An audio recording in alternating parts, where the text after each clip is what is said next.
Fun facts about grasshoppers. Did you know that grasshoppers' ears are actually on their bellies instead of their heads?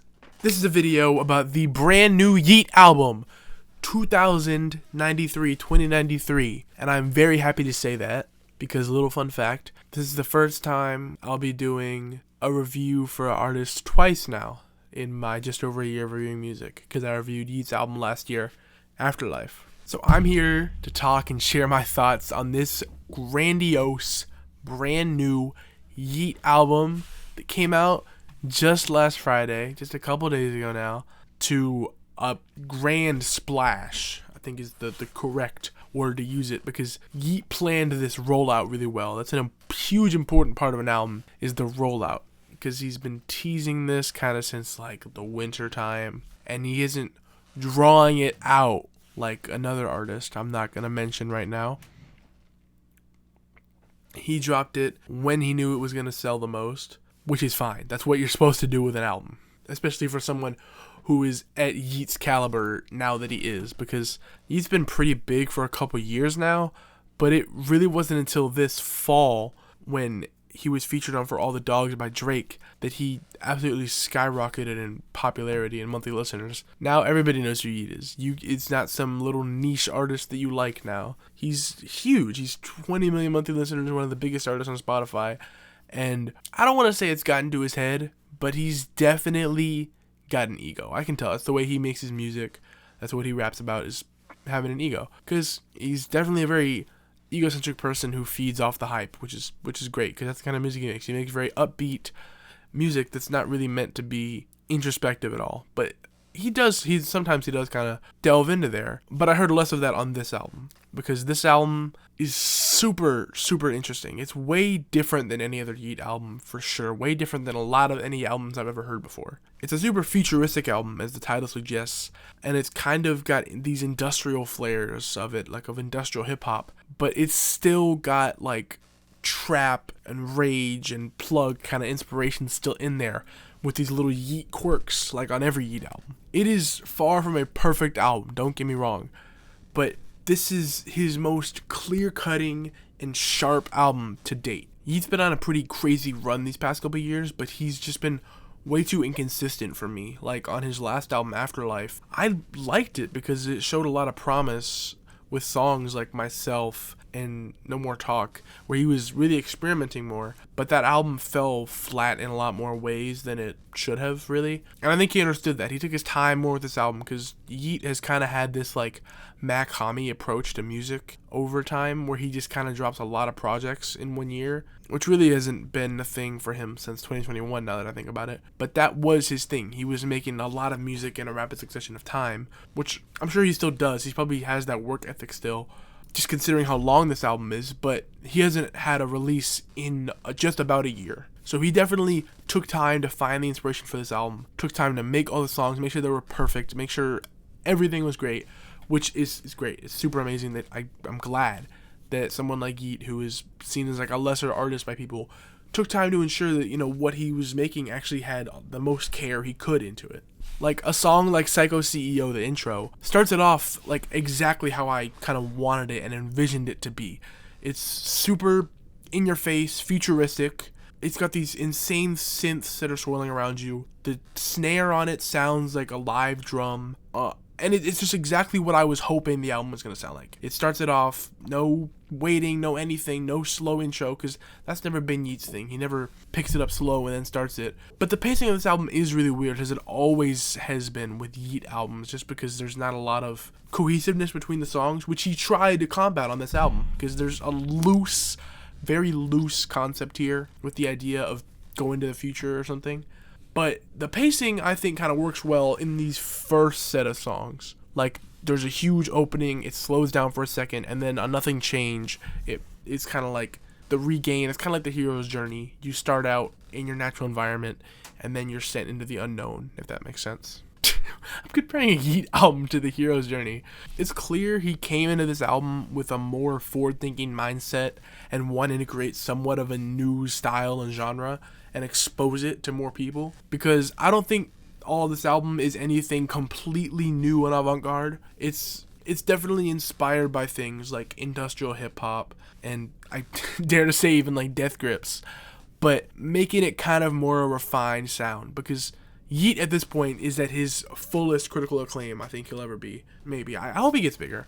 But his numbers are huge right now. And he can't make like a super experimental forward-thinking album that I think he may want to make because he has to make it sound kind of poppy, and that's kind of what he does in it, but he does it really well on this album. It still sounds experimental. It still sounds futuristic. And this album's not perfect, like I said, but does have its flaws, obviously.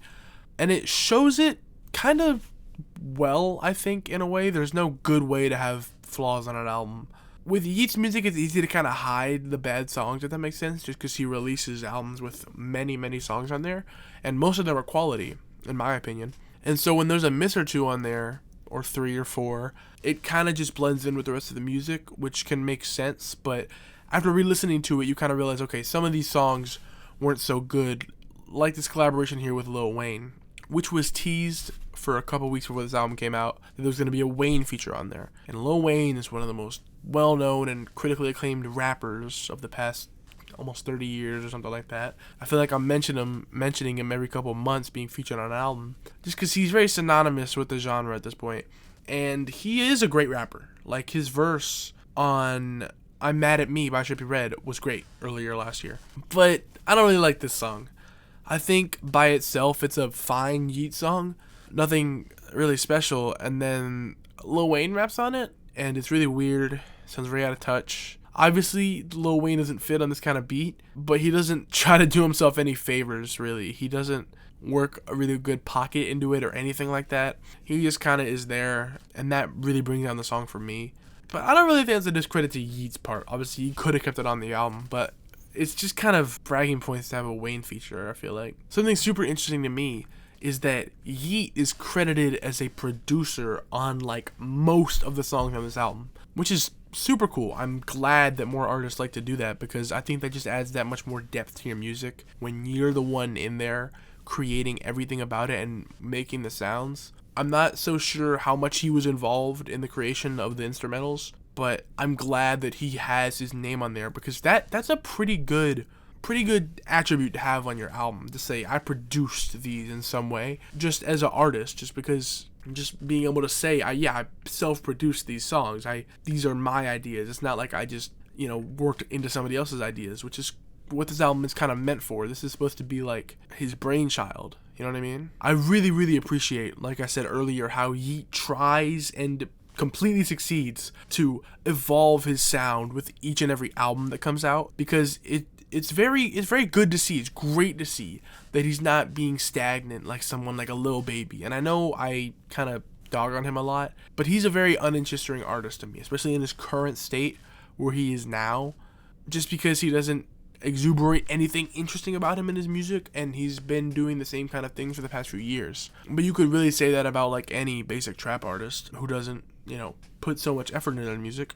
But even comparing this album to something like 2 Alive, which came out just over 2 years ago, it just turned 2 the other day, seems like insane. That album is obviously not the best, but comparing it to this, not even quality-wise, just like looking at them, seems crazy, the fact that the same person made, that album and this album just in about 2 years. Like, that shift in everything about it. Just the way he approaches everything, the way it sounds. Obviously, it's still the same Yeat. It's still the same guy. He raps about mainly the same stuff. Being better than you, I have more money than you, and I could buy all these drugs. But he does it really well. Like, he makes it the most approachable he can with this album, I feel like. The album is pretty maximalist with its production, which is super nice. I love the fact that it's super in your face and sounds like it's from the future, which is the total point of it. I was kind of joking to myself in a way, but I'm kind of true. It's almost like if JPEG Mafia was like less political or not political at all, and was more worried about people think about his music, that's probably what you'd get. You'd make this album, right? Just because of how interesting this album is to me. And I keep saying forward thinking. I don't know if that's going to be, a correct term down the line, but this album feels very forward thinking. I mean, it's not To Pimp a Butterfly, obviously, where he's conjuring up new social ideas, but musically, which is all that matters in the end. This is a super boundary pushing album. It shows a lot of sides of Yeat I don't think we've seen before ever. There's features on here from Childish Gambino, who is seen as like this musical guru genius guy who also happens to like do comedy and TV shows and stuff. Like, I would never expected that a year and a half ago. Oh yeah, Donald Glover is featured on a Yeat album? That sounds crazy. He only has a little background vocals, but it just shows that someone like Childish Gambino respects Yeat enough to come on here and put those vocals on here. But speaking of the features, there is one more I haven't talked about, and that is the song Stand On It that features famous rap legend Future, who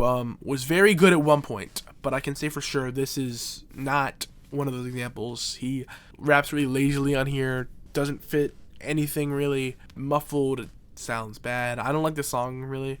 And that's one of the complaints I have, is that Yeat's sound is really repetitive, which is probably his goal, you know, it's very catchy and stuff like that. But it gets old at some point, you know? This album, I think, does the best of stopping that, of making it so interesting and kind of more intricate that it doesn't get old. But it's bound to happen at some point with someone like Yeat, and so some of these songs are kind of meshed together in my mind just because that's how long this album is. But I'm not saying that I should try and diss Yeat, because I really like this album. I just think there's always room for improvement. And especially trimming the fat in some areas of an album is a huge thing. The sequencing of an album is one of the most important things about an album. How you approach it, how it sounds as you listen to it, as you go through the album. Blah, blah, blah, blah, blah. Yeet. 10 out of 10, 10 out of 10. Anyways, to wrap up what I am saying, this album is super lush sounding in some areas. Like, a really good example I'll show is Shade, which has very nice spacey things, pads, or whatever you call them. And then there's obviously the classic rage trap drums all over this album, which I think Yeat wants to push into the future of this world. That's the whole point of this album, is he wants to keep it how he is doing it and make that what is going to be the future. I don't think the point of this album is to show what the future is going to be like. I think he's trying to make it what it's going to be like. He's trying to dictate what's going in the future, not exactly trying to tell you what's in the future, if that makes sense. And there's some areas of this album where he drives that point home really well, and he kind of makes it a concept album with like, yeah, I came from the future and I'm back now and I've, you know, won every time or whatever. But he loses the plot on a lot of these songs, which makes sense because he's not like, I don't think he writes down every single lyric and is like, okay, so this is gonna feed into this and all that, right? So none of what I'm saying is a diss to Yeat at all, but I love this album. I love mostly everything about it, and I re-listened to it several times because I want to make sure I say all the right things here and say what I'm really meaning and say what I think about this album, because it feels very special to me right now, like just, you know, it being out for a couple of days. But for some parts of it, the quality just isn't there. It does drop on some of these songs, and so I was almost considering giving it a 7 out of 10, but because of the amount of like otherworldliness this album puts you into and transports you to a different dimension, I am stamping this album with a super solid 8 out of 10 because it is just great. Like, God, like I hope rappers kind of bite this style now instead of Yeat's old style. I want to see underground rappers try and replicate this. Like, I want to see what's gonna happen for, you know, next couple months into the year. Like, cause this, I don't want to say it's setting the bar for music this year because this is the first, like, good album this year. But, man, like, wow. I don't know. There's something special about this album, guys. Like, please go give this a listen. That's all I have to say.